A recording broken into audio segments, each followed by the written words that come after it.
I'm Laura Tracy. I'm from Hampshire and currently study biological sciences at the University of Exeter. The artefact I have chosen is the sarcophagus of Shep en-Mut. I have always been intrigued by the Egyptian burial practices and use this project as an opportunity to explore it further. The process of mummification distinguishes this culture from others.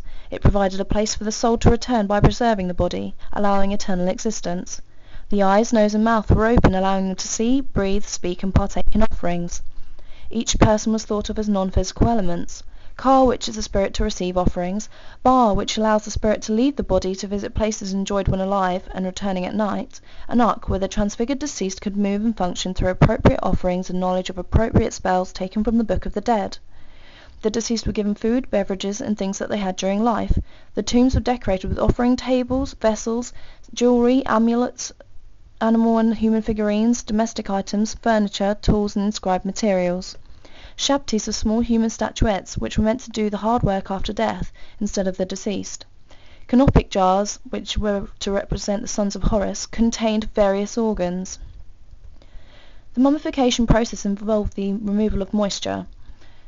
This was introduced because the deceased were placed in coffins instead of in the ground where they can naturally mummify. Most of the soft internal organs were mummified separately and placed in canopic jars. The brain was discarded because they did not know the function. The heart was left in the thorax, and this was associated with intellect and emotions, reinforced or replaced by a large scarab, inscribed with spell 30b of the Book of the Dead, which was involved with judgment. The body was packed with dry natron, which is sodium carbonate, and this is commonly used as a dehydration agent in scientific experiments today. It's a natural salt found in the desert. After this, the body was wrapped with linen bandages in an emulation of the way the dismembered body of Osiris, the god of the afterlife, was bound together by his wife Isis. This is a metaphor for life coming from death.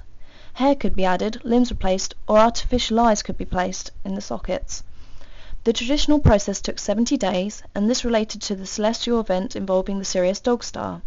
The body was placed in the tomb on the 70th day. Originally, people were buried in the sand. For example, Ginger, in 3200 BC. He was buried in a fetal position, which relates to the concept of rebirth. Shep en-Mut is a mummy that is approximately 20 to 50 years old when she died.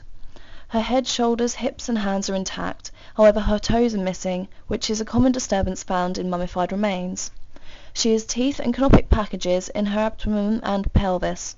Inscriptions include offerings given by Osiris. The sarcophagus dates from around 800 BC and was donated in 1897 to the museum. The inscriptions indicate that Shep en-Mut was daughter of en-Mut, carrier of the milk jar.